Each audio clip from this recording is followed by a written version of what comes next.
Merci. La parole est à Jeannine Dubié pour le groupe 2RDP.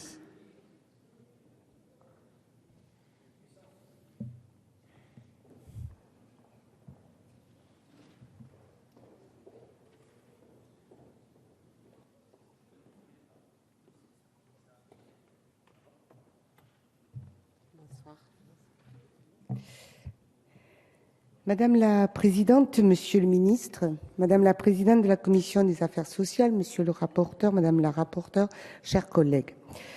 Notre système de formation professionnelle s'est construit par réformes successives à partir de 1971 pour répondre aux ambitions multiples qu'il a suscitées. Initialement, il avait vocation à assurer le développement personnel et la promotion sociale des salariés. Il a ensuite évolué face à la crise économique des années 1980 qui a vu se développer un véritable chômage de masse pour devenir un outil d'adaptation aux mutations économiques. La formation professionnelle devient alors une mesure de traitement social du chômage.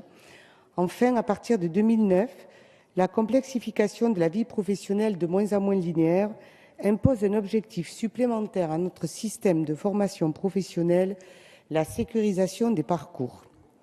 Or, aujourd'hui, notre système de formation professionnelle est à bout de souffle et ne permet pas de répondre aux objectifs fixés. En dépit des sommes très importantes qui lui sont consacrées, il ne produit pas les résultats attendus. Il est d'abord trop complexe, cloisonné et illisible. Il est source d'inégalités, puisqu'aujourd'hui les salariés les moins qualifiés et les demandeurs d'emploi n'en bénéficient que très peu. Ainsi, les faiblesses de notre système de formation initiale, que 130 000 jeunes quittent sans qualification chaque année, ne sont pas corrigées par la formation continue. Il repose enfin sur un système de financement intermédiaire à travers les OPCA, peu transparent et propice au conflit d'intérêts.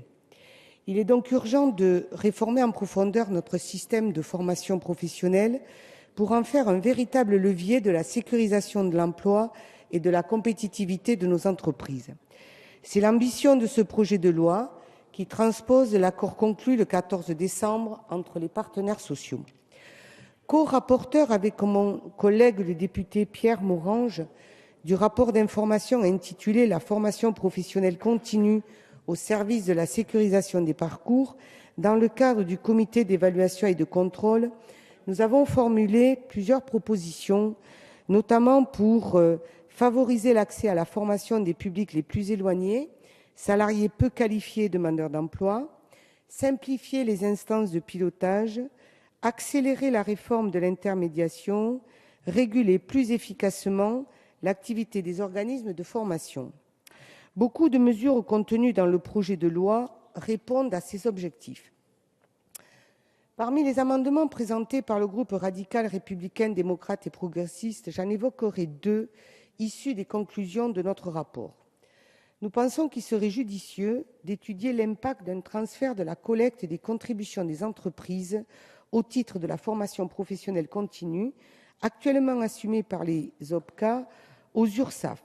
Cela permettrait de renforcer l'efficacité de la collecte et de réorienter l'action des OPCA vers le conseil et l'ingénierie auprès des très petites entreprises en matière de gestion prévisionnelle des emplois et des compétences.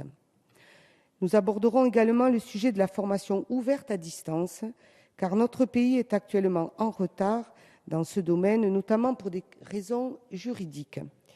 L'amendement que nous présenterons vise à assouplir la définition légale des conditions de réalisation des actions de formation afin de les rendre compatibles avec la formation ouverte à distance. Cette dernière favorise l'innovation pédagogique et peut constituer une réponse adaptée puisqu'elle ne nécessite notamment pas de frais de déplacement pour les publics qui ressentent des difficultés à accéder à la formation professionnelle continue. Monsieur le ministre, nous abordons l'étude de ce projet de loi dans un esprit très positif et constructif, car nous sommes convaincus qu'il pose les bases d'une réforme profonde de la formation professionnelle au service de l'emploi, du développement personnel des individus et de la sécurisation des parcours. Je vous remercie. Merci.